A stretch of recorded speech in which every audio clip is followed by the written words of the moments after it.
সেই সকালবেলা না খেয়ে আমি এখন পর্যন্ত বলে আসবো এক বছর দেখবো জন্য, কিন্তু আমাকে দেখতে দিল না। আমি সকাল সেই রাত কালকে রাত 1:30 আসছি আপনার থেকে, এইখানে একটা সকাল থেকে আমি এখন পর্যন্ত দাঁড়াই না, আমি খাওয়া দাওয়া করছি যে আমি দেখতে পারতাম, হয়তো সিরিয়াল পর্যন্ত চলে যাবে, দেখতে পারতাম না দেখতে দিল না। খুব চেষ্টা করেছি কিন্তু দেখতে দিল না। পরে ওনাকে রিকোয়েস্ট করলাম, অনুরোধ করলাম, তা মনে হচ্ছে দেখা হবে না, তাই ধাক্কা দিয়ে এখন যেহেতু দেখতে পেলেন না, কখনো কি দেখা শুরু ভাইয়া তাদের বিরুদ্ধে অভিযোগ আছে, তারা হচ্ছে অনেক আছে প্রোডাক্ট তারা নিয়ম দিছে, যে রুল দিছে যারা প্রোডাক্ট কিনবে শুধু তারাই লটারির মাধ্যমে দেখা করতে পারবে। মানে এমন হয়েছে যে যারা প্রোডাক্ট কিনছে তারাও অনেকে ম্যাক্সিমামই দেখা করতে পারে না পার্সোনালি, তারা হচ্ছে সবার সাথে 1 মিনিট তারা হচ্ছে সবার সাথে দেখা করতে পারে না। মানে তারা লটারি করছে, প্রোডাক্ট কেনার পরেও লটারি করছে, তারপরে সেখান থেকে যার ভাগ্য হয়েছে দেখছে, আর যার ভাগ্য ভালো না তারা দেখা করতে পারে না। আর আমরা তো প্রোডাক্ট কিনতেও পারি না, এই জন্য আমরা তো সাধারণ পাবলিক রাস্তায় দাঁড়াইছিলাম 7-8 ঘন্টা বরিশাল থেকে যাচ্ছি দেখা করার জন্য ওসমান ভাইয়ের সাথে, যে পুরো গসিপিট। এখন হচ্ছে আমরা উপরে দাঁড়াইছিলাম একটু ভিডিও করার জন্য, তো আমাদের হচ্ছে উপর থেকে ধাক্কাই এইরকম আউট নলেজ যে জ্ঞান শূন্য মানুষদেরকে দিয়ে ওনারা ম্যানেজমেন্ট চালাইতেছে, যার কারণে ওনার ভক্তদের অনেক ক্ষতি হইতেছে। আমাদেরকে ঢুকতে দিতেছে না। ওনারা যদি ওসমান ভাই সম্পর্কে জানতো, বাংলাদেশের ফ্যানদের আবেগ বুঝতো, আমাদের ইমোশনটা বুঝতো, তাহলে এই ক্রাউডটাও হইতো।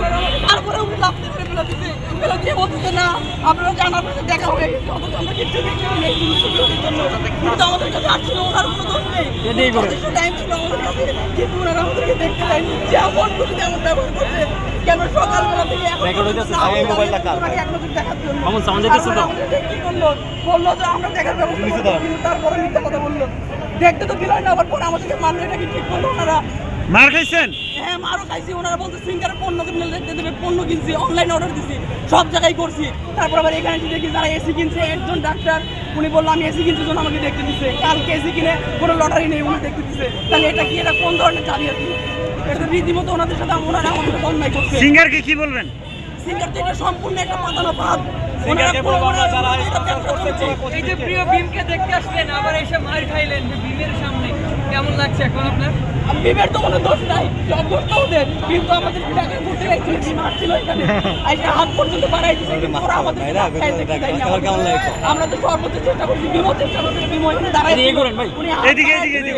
উনি হাত বাড়াই দেওয়ার পরে উনি আমাদেরকে ধরতে পারেনি। ওই সিকিউরিটি গার্ড আমাদের সামনে ছিল, একবার দেখতে পারেন নাই না, আমরা দেখতে পারিনি। আমরা ওনার জাস্ট পা দেখছি, ওনার সাদা পায়জামা পরে একটা পা দেখছি, তারপর দেখালো পেছন থেকে লাল শার্ট, কিন্তু ওনাকে আমরা দেখতে পারি না। কেমন লেগেছে?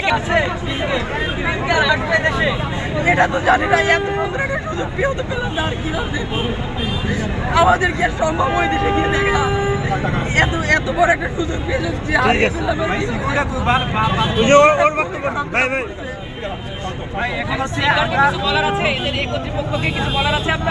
সিঙ্গার আসলে জীবনে বেঁচে থাকলে কোনোদিন সিঙ্গার বন্ধ কিনবো না, বয়কট সিঙ্গার।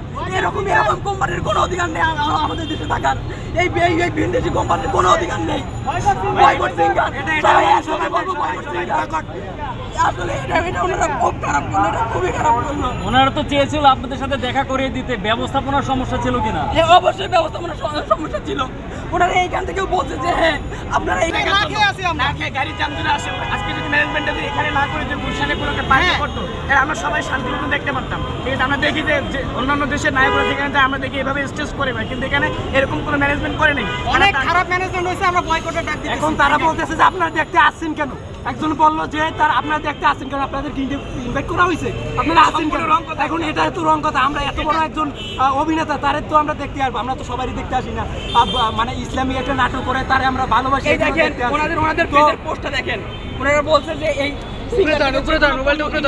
আমরা মুরাদ সাহেবকে দেখতে পাবো, পরে লটারি ব্যবস্থা করা হয়েছে। পণ্য কেনার পরে অনলাইনে পণ্য কিনছি, অফলাইনে পণ্য কিনছি, কেনার পরে ওনারা দেয়নি। এইখানে এসে একজনের সাথে কথা বললাম, তিনি বলতেছে কি ম্যানেজার সাহেব, এখানকার যে ম্যানেজার, উনি নাকি বলছে যদি আপনি এসি কেনেন তাহলে আপনাকে দেখতে দেওয়া হবে, কালকেই দেখতে দেওয়া হবে। একজন ডাক্তার, উনি ওনার কর্ম বাদ দিয়ে এসি কিনে তারপরে দেখতে আসছে, ওনাকে কত টাকার এসি কিনছে সেটা জানি না, আমি না।